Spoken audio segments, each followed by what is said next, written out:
Hello, good morning. কি অবস্থা সবার? Welcome back to my another new blog. চলে আসলাম নতুন আরেকটি ব্লগ নিয়ে তোমাদের সাথে। কেমন আছো তোমরা সবাই অ্যান্ড সবার দিনকাল কেমন চলতেছে অ্যান্ড কে কোথা থেকে আমার ব্লগ দেখতেছো সবকিছু কিন্তু অবশ্যই কমেন্ট করে জানাবা। সকালে ঘুম থেকে উঠে চলে গেলাম কিচেনে অ্যান্ড গিয়ে দেখলাম যে পাউডার মিল্ক শেষ হয়ে গিয়েছে অনেকটা, সো ওগুলো একটু স্টোর করে নিচ্ছিলাম। অ্যান্ড আজকে সকালে না ভালোই একটু প্যারা ছিল। কালকে রাতে ডিসাইড করে রাখছিলাম যে সকালে ঘুম থেকে উঠে একটু শ্যামাই বানাবো, সাথে হচ্ছে রুটি বা পরোটা করব। তাই আমি ঘুম থেকে উঠেই ফ্রিজ থেকে দুধগুলাকে বের করে রাখছিলাম যাতে একটু নর্মাল হয়।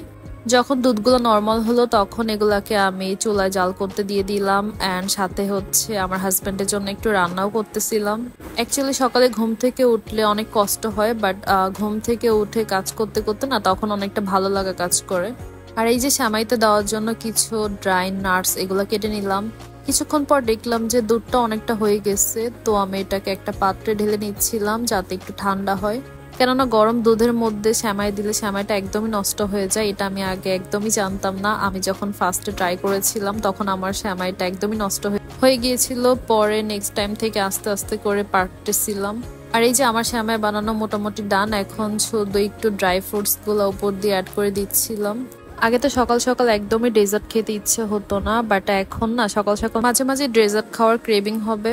আর এগুলো করতে করতে হঠাৎ দেখি বৃষ্টিও শুরু হয়ে গিয়েছে, মানে অনেক জোরে জোরে বৃষ্টি হচ্ছিল। এরপর রুটি বানানোর জন্য আম্মুকে সবকিছু একটু প্রিপেয়ার করে দিচ্ছিলাম যাতে ইজিলি রুটিগুলো মেক করে ফেলতে পারে। সেমাই আর রুটি দিয়ে যদিও সবাই নাস্তা কমপ্লিট করবে, বাট আমার একটা ঘাটতেরা জামাই আছে, সে হচ্ছে এগুলো একদমই খাবে না। তার জন্য স্পেশালি আবার ডিম ভাজা লাগছে। মানে সেমাই শুধু সে এমনিই খাবে, রুটি দিয়ে হচ্ছে মিক্সড করে নাকি তার একদমই খেতে ইচ্ছে হয় না, সো তার জন্য আবার এগুলা করতে হয়েছে। আর এই যে তার জন্য একটু প্লেটিং করে নিচ্ছিলাম। আমি যখনই ভালো কোনো কিছু রান্না করি বা বানাই তখনই ট্রাই করি তাকে একটু সুন্দর করে সার্ভ করার জন্য। আর আজকে না আমি একটা নতুন কোনো কিছু ট্রাই করতে যাচ্ছিলাম, যদিও এটা অনেক আগে ট্রেন্ডিং এ ছিল, বাট আমার আজকে ইচ্ছে হলো এটা ট্রাই করার জন্য। মানে বোতলের মধ্যে কফি, চিনি এগুলো একসাথে দিয়ে যে একটা ফমি করা হয়, এটাই করব জাস্ট। সো আমি ফমি করার জন্য বোতলের মধ্যে কফি আর চিনি দিয়ে দিচ্ছিলাম, বাট এটা করতে গিয়ে অনেক বেশি স্ট্রাগল করা লাগছে, কজ কফি ঠিক মতো দিতেই পারতেছিলাম না, বোতলের মুখ এত ছোট ছিল। পরে একটা ছোট চামচ নিয়ে আমি আস্তে আস্তে কফিগুলোকে ঢোকাচ্ছিলাম। আমার এগুলো করতে গিয়েও সবকিছু একদম নষ্ট হয়ে গিয়েছিল। এখন সামান্য একটু পানি দিয়ে অনবরত ঝাঁকাতে হবে, যত বেশি ঝাঁকানি হবে তত বেশি ফোমই হবে।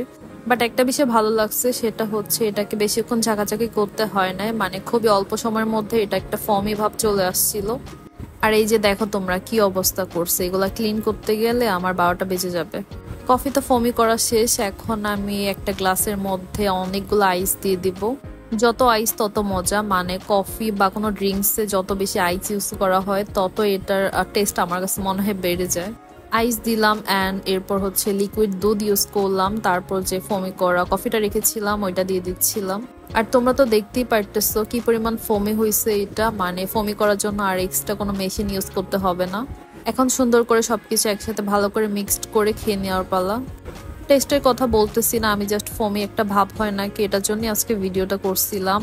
অ্যান্ড এটা আসলেই সাকসেস হয়েছে, যাই হোক ভালো লাগছে। মানে সবকিছু নষ্ট করার পরও যেহেতু ভালো একটা জিনিস হয়েছে সেটার জন্য অনেকটা লাকি। এরপরে সন্ধ্যা হলো, স্ন্যাক্স খেলাম। আর আজকের ব্লগটা এই পর্যন্তই ছিল। আই হোপ আমার ভিডিও তোমাদের ভালো লেগেছে। Please don't forget to like, comment and share. Bye by.